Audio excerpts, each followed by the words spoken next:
नमस्कार, मी प्रज्ञा कुलकर्णी. मेट्रो एक्सप्रेसमध्ये आपलं स्वागत. गुजरातमध्ये एका धार्मिक कार्यक्रमादरम्यान अक्षरशः पैशांचा पाऊसच पडला. काही सेकंदातच कोट्यवधी रुपये या कार्यक्रमामध्ये उधळण्यात आले.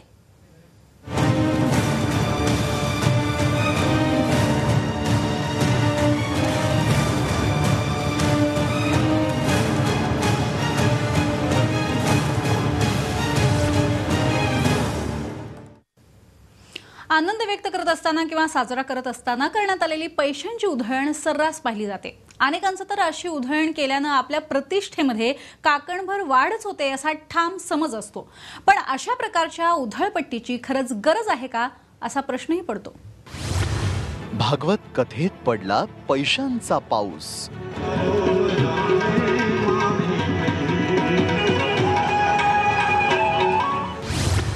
काही सेकंदात 3 कोटींची उधळण.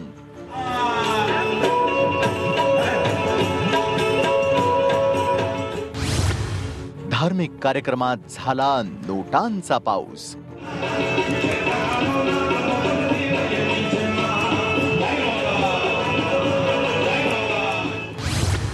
खासदार पूनम मडामांवरही उधळले पैसे.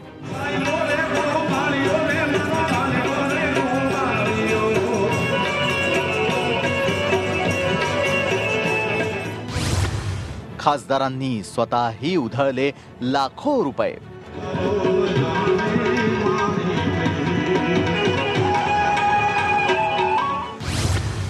सहभागी भक्तांमध्येही पैसे उडवण्याची चढाओढ.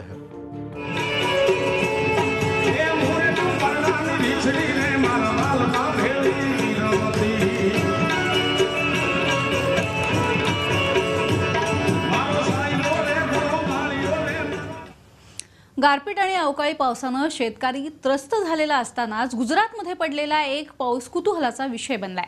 वैशाख महिन्यामध्ये पडलेल्या या पावसाची मजा लुटून अनेकांनी समाधान मिळवलं. या पावसानं अनेकांचे डोळे विस्फारलेत तर काहींनी टीकेचा सूर आळवलाय.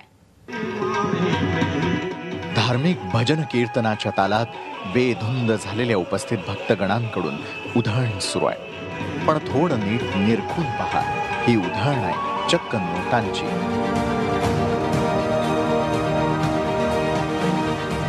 500 हजारांच्या नोटांचा अक्षरशः वर्षाव उपस्थित भक्त मंडळींकडून सुरू आहे.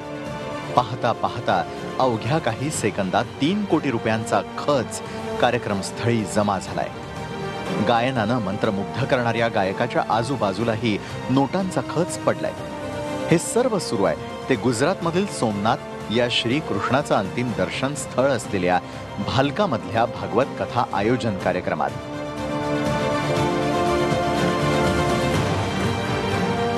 यदुवंशी अहिर समाजानं केलेल्या आयोजनादरम्यान उपस्थित भाविकांकडून या मोठ्या प्रमाणावर नोटा उधळण्यात आलेल्या आहेत. या कार्यक्रमात उपस्थित राहिलेल्या जामनगरच्या खासदार पूनम माडम यांनाही पैसे उधळण्याचा मोह राहवला नाही. इसमें एक परंपरा ऐसी है कि जब कहीं कोई फंड एकत्रित करना हो या कोई खुशी अपनी जतानी हो, अपना उत्साह किसी भी आयोजन के प्रति जताना हो, तो ये चला आ रहा है. ये सालों से सदियों से ये परंपरा चली आ रही है कि पैसे ऐसे उड़ा के उसे, और ना ये पहली बार हुआ है. हर लोक साहित्य और लोकगीत के कार्यक्रम में ये देखा जाता है, ये आम है. खासदारांनी पैसे उधळण्याचा आनंद घेतला. पैसे उधळणाऱ्या या खासदारांवर मग उपस्थित भक्तांनीही पैशांची उधळण केली. धार्मिक कार्यक्रमात झालेली ही पैशांची उधळण मग चांगलीच चर्चेचा विषय बनली. जबाबदार लोकप्रतिनिधीनं अशा प्रकारे पैशाची उधळपट्टी करणं कितपत योग्य आहे असा सवालच विरोधक करू लागले आहेत. उधळण्याच्या या कार्यक्रमाला घोळ असं म्हटलं जातं. या पैशांचा उपयोग धार्मिक कारणासाठी करण्यात येत असल्यामुळं जास्तीत जास्त पैसे उधळावेत अशीच भक्तांमध्ये मान्यता आहे. काही सेकंदात झालेली ही उधळण पाहून अनेकांची मती गुंग होऊन गेली.